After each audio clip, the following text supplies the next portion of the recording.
नमस्कार दोस्तों आपने कभी कभी ज़िंदगी में ऐसा फ़ील किया होगा कि कई बार ऐसी सिचुएशन आ जाती है कि हम ना फंस जाते हैं। हमें समझ नहीं आता कि हम क्या करें। चीज़ें हमारे कंट्रोल से बाहर हो जाती हैं। मतलब कि हमें एक स्टक फील करते हैं। हमें समझ ही नहीं आता मैं इधर जाऊं उधर जाऊं किधर जाऊं, क्या करूं, किसकी मदद लूं, ये कैसे होगा, मेरे से नहीं होगा, ऐसी फीलिंग आने लग जाती है। तो उस फीलिंग से कैसे डील किया जाए या उस सिचुएशन से कैसे निकला जाए, आज हम इसी बात के ऊपर चर्चा करेंगे। तो इस चीज़ से निकलने के लिए सबसे अच्छा तरीका है सरेंडर टेक्निक, जो हम अपनी मैनिफेस्टेशन के टाइम भी हमें करनी बहुत ज़्यादा ज़रूरी हो जाती है। अब हम जानेंगे सबसे पहले कि सरेंडर टेक्निक है क्या और ये कैसे काम करती है। सरेंडर टेक्निक एक्चुअली कई बार हम ये गलत सोच लेते हैं कि हमने सरेंडर कर दिया। वैसे हमारे जो रोज़ाना लाइफ में हम किसी को सुनते हैं उसने सरेंडर कर दिया, उसने हार मान ली। हम देखते हैं ना, पिक्चरों में दिखाते हैं कि मुजरिम होता है, उसने पुलिस के आगे जाके सरेंडर कर दिया। तो हमने सरेंडर वर्ड को उसी से जोड़ रखा है कि जिस बंदे ने सरेंडर कर दिया उसने हार मान ली। जबकि हमेशा ऐसा नहीं होता। सरेंडर करना हार मानना नहीं होता। सरेंडर का मतलब है जब हम अपनी मैनिफेस्टेशन की जर्नी में होते हैं, वहाँ सरेंडर का मतलब हम लेते हैं कि हमने कंट्रोल छोड़ दिया, चीज़ों को कंट्रोल करना छोड़ दिया। जो चीज़ों का हमारे ऊपर कंट्रोल ही नहीं, जिन चीज़ों के ऊपर हमारा कंट्रोल ही नहीं है, हम उनको छोड़ देते हैं। कई बार हम सोचते रहते हैं कि इस चीज़ को हम ऐसे कर लें। बहुत सारी चीज़ें हम करते हैं, कोई प्रॉब्लम आती है जैसे उसके सोल्यूशन, हम 10 सोल्यूशन देखते हैं लेकिन कोई भी काम नहीं करता। तो उस टाइम क्या सिचुएशन होती है कि चीज़ें हमारे कंट्रोल से बाहर हैं।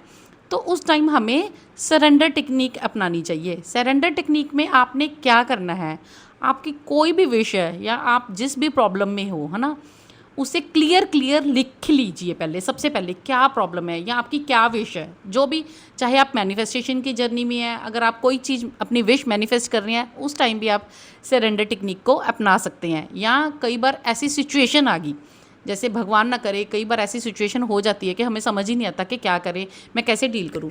तो उस टाइम भी ये सरेंडर टेक्निक बहुत इफ़ेक्टिव है, बहुत काम करती है। तो आपने क्या करना है, अपनी जो भी प्रॉब्लम है उसे क्लियर लिख लीजिए। कहते हैं ना कि जब आपने अपनी प्रॉब्लम को क्लियर शब्दों में लिख दिया तो आपकी आधी प्रॉब्लम तो उसी टाइम सॉल्व हो जाती है। नहीं तो हमारे दिमाग में एक उलझन पे उलझन बनती रहती है। तो सबसे पहले अपनी विश या कोई भी प्रॉब्लम है उसे क्लियर शब्दों में लिखिए और आंखें बंद करके, भगवान को याद करके, यूनिवर्स को याद करके, ग्रैटिट्यूड पे करते हुए, भगवान मैंने बहुत कोशिश कर ली लेकिन ये आपके हवाले है, जैसे आपने करना है वैसे करो, मैं सरेंडर करता हूँ। आपने जैसे करना है वैसे करो, मुझे आपकी टाइमिंग पे बिलीव है, आप मेरे लिए अच्छा ही करते हो, अच्छा ही हो रहा है, ये आपके ऊपर छोड़ा मैंने।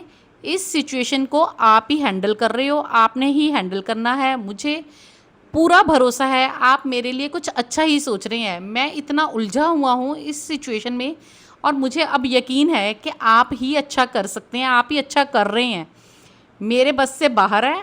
आप इस चीज़ को अपनाइए, आप मुझे इसे सॉल्व करके दीजिए, जैसे भी करना है। और सरेंडर टेक्निक में सबसे बड़ी बात होती है कि आपने भगवान को सौंप दिया, उसके बाद आपने कोई ऑब्सेशन नहीं रखना, डिटैच हो जाना है उस चीज़ से। आपने ये नहीं ध्यान में रखना, हाय कब होगा, हाय 10 दिन हो गए, हाय 15 दिन हो गए, हुआ नहीं, कैसे होगा। भगवान को रोज़, भगवान आपने तो किया नहीं, मैंने तो आपको कब का कहा है, मेरे तो दिन बीतते जा रहे हैं, ये चीज़ तो हुई नहीं, मुझे तो ये हो रहा है। नहीं, ऐसा नहीं करना। एकदम स्ट्रेस को रिलीज़ कर देना है। कोई डर, कोई डाउट दिमाग में रखना ही नहीं। हर रोज़ भगवान को ग्रैटिट्यूड पे करना है कि आपने मेरी प्रॉब्लम को सॉल्व कर दिया, मैंने आपको सरेंडर किया, आपने सॉल्व कर दिया, मैं तो निश्चिंत हूँ, अब आप देखो कैसे करना है।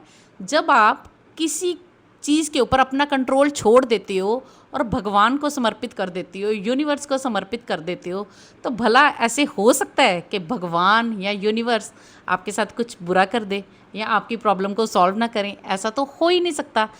जब हम किसी को विश्वास के साथ कुछ सौंपते हैं तो उस भगवान की, यूनिवर्स की, या हम किसी इंसान को भी सौंपते हैं तो उसकी इतनी जिम्मेवारी बढ़ जाती है, उस बंदे की इतनी अटैचमेंट हो जाती है कि मैं इसके लिए क्या ना कर दूं।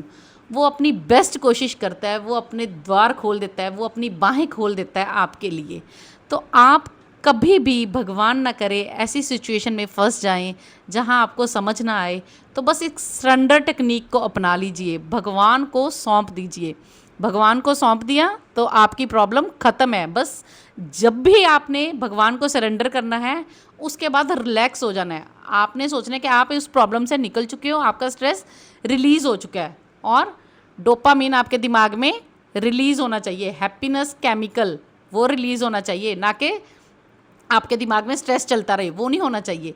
तो भगवान को समर्पित कीजिए, निश्चिंत होके अपना सो जाइए, भगवान आपके साथ अच्छा ही करेगा। उसका कंट्रोल चीज़ों के ऊपर हमसे कहीं ज़्यादा है। उसको हर चीज़ के बारे में, हर सिचुएशन के बारे में पता है, कब किसको क्या देना है। वैसे भी हमारे ग्रंथों में आपने श्री कृष्णा की इस बात को तो सुना ही है कि कर्म करते रहो, फल की चिंता मत करो। जब आपने भगवान के ऊपर छोड़ दिया, आप अपना कर्म करते रहिए। जो भी आपके विश है या आपकी प्रॉब्लम है, उसके लिए आप अपने जो भी अलाइंड फैक्टर्स हैं, सॉरी, आपके जो भी आप उनके एक्शन ले सकते हैं, अलाइंड एक्शन ले सकते हैं, उनको लीजिए, अपनी मेहनत करते रहिए और भगवान को सौंप दीजिए। देखना कैसे चुटकियों में आपकी प्रॉब्लम सॉल्व हो जाएगी। तो मैं उम्मीद करती हूँ कि आपको इस सरेंडर टेक्निक के बारे में समझ आ गया होगा।